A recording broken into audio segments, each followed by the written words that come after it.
SLBC టన్నెల్లో rescue continue అవుతోంది. సుమారు 17 రోజులుగా సహాయక చర్యల్లో పాల్గొన్న రెస్క్యూ సిబ్బంది కార్మికులను బయటకు తీసుకువచ్చేందుకు తీవ్రంగా ప్రయత్నిస్తున్నారు.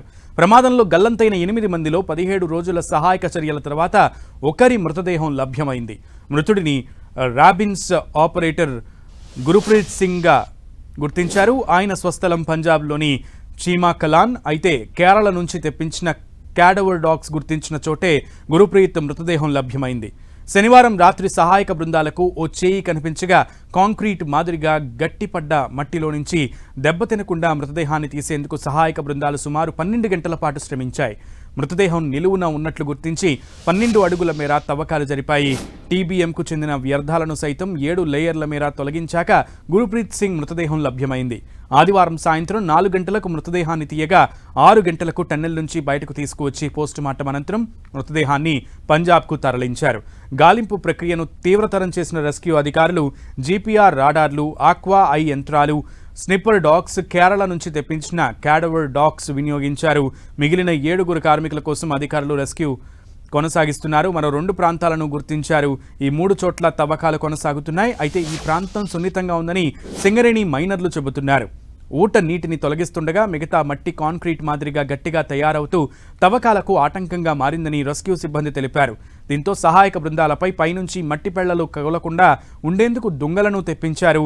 వీటిని సపోర్టుగా వినియోగించి తవ్వకాలు జరుపుతున్నారు. క్యాడవర్ డాగ్స్ గుర్తించిన 3 ప్రాంతాల్లో మరో 15 అడుగుల మేర మట్టిని తవ్వాల్సి ఉందని అధికారులు చెప్పారు.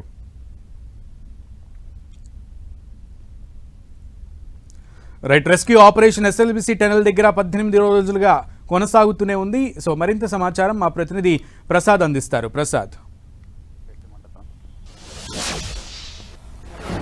సునీల్, ఏదైతే ఎస్ఎల్బీసీలో రెస్క్యూ ఆపరేషన్ కొనసాగుతుంది, 17వ రోజు కూడా రెస్క్యూ ఆపరేషన్ కొనసాగుతుంది. నిన్న రాత్రి సమయంలో ఒక మృతదేహాన్ని గుర్తించడం జరిగింది. గురుప్రీత్ సింగ్ పంజాబ్ రాష్ట్రానికి చెందినటువంటి వ్యక్తిగా గుర్తించడం జరిగింది.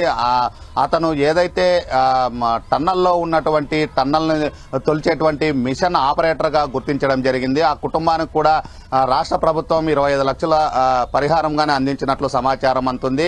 నగర్ కర్నూలులో ఏదైతే మృతదేహానికి పోస్ట్ మార్టం చేసిన అనంతరం కుటుంబ సభ్యులకు అప్పజెప్పడం జరిగింది. అయితే రెస్క్యూ ఆపరేషన్ కొనసాగుతూ ఉంది. ఇంకా 7 మంది ఎవరైతే కార్మికులు చిక్కుకున్నారో వారి కోసం తీవ్ర గాలింపు చర్యలు చేపట్టారు. ప్రధానంగా ఎస్ఎల్బీసీ టన్నల్లో మట్టి ఉండడము, అదేవిధంగా బురద అలాగే నీరు ఉండడంతో కొంత పనికి ఆటంకం కలుగుతుందనేది సమాచారం అందుతుంది. 11 టీములకు సంబంధించినటువంటి వ్యక్తులు రెస్క్యూ ఆపరేషన్ కొనసాగిస్తున్నారు. నేవీ, అదేవిధంగా ఆర్మీ, సింగరేణి, అలాగే ఎన్డీఆర్ఎఫ్, ఎస్డీఆర్ఎఫ్, రైల్వే, హైడ్రా తదితర సంస్థలకు సంబంధించినటువంటి కీలకమైనటువంటి వ్యక్తులు ఆ టన్నల్లో రెస్క్యూ ఆపరేషన్ కొనసాగిస్తున్నారు. అదేవిధంగా కేరళకు సంబంధించినటువంటి 2 జాగిలాలు ఇప్పటికే 3 రోజుల క్రితం నుండి చేరుకున్న అక్కడ ఉన్నటువంటి కార్మికులను ఆచూకీ కోసం తీవ్ర ప్రయత్నాలు కొనసాగిస్తున్నాయి. వాటికి ప్రత్యేకంగా ఒక కమాండెంట్ రావడం జరిగింది. ఆర్మీకి సంబంధించినటువంటి కమాండెంట్, అదేవిధంగా ఎన్డీఆర్ఎఫ్ సంబంధించిన కమాండెంట్ అక్కడే ఉంటూ పనులు పర్యవేక్షిస్తున్నారు. ఎప్పటికెప్పుడు రాష్ట్ర ప్రభుత్వానికి అప్డేట్ అందిస్తున్నారు. అయితే టన్నల్లో చిక్కుకున్నటువంటి మరో 7 మంది కోసం తీవ్ర ప్రయత్నాలు కొనసాగిస్తున్నారు. పైన నుండి పడినటువంటి మెట్ల పిల్లలు సిమెంటు, కాంక్రీట్ మాదిరి తయారు కావడంతో ఈ పనులకు కొంత ఆటంకం జరుగుతుందనేది రెస్క్యూ టీం చెబుతూ ఉంది. ఏదైతే 15 అడుగుల లోతులో కార్మికులు చిక్కుకున్నట్లు సమాచారం అందుతుంది. గతంలో ఏదైతే అనుమానిత ప్రాంతాలు గుర్తించారో ఆ అనుమానిత ప్రాంతాల్లోనే జాగిలాలు గాని గుర్తించడం జరిగింది. ఇంకా 7 మంది కార్మికులను వెలుగు తీసేందుకు తీవ్ర ప్రయత్నాలు కొనసాగిస్తున్నారు. అక్కడ ఏదైతే మృతదేహం దొరికిందో ఆ ప్రాంతంలో ఎక్కువ స్మెల్ వస్తుండడంతో కార్మికులకు గానీ కొంత తీవ్ర ఇబ్బందులకు గురవుతుందనేది రెస్క్యూ టీం చెబుతూ ఉంది. ఇప్పటికే అత్యాధునిక పరికరాలతో టన్నల్లోకి వెళ్లడం జరిగింది. ఎస్ఎల్బీసీలో టన్నల్లో సంబంధించి రెస్క్యూ ఆపరేషన్ కొనసాగుతుంది. ఏదైతే ఎస్ఎల్బీసీలో టన్నల్లో చిక్కున్నటువంటి 7 మంది కార్మికుల్ని తీసుకొచ్చేందుకు తీవ్ర ప్రయత్నాలు కొనసాగిస్తున్నారు. నిన్నటి రోజున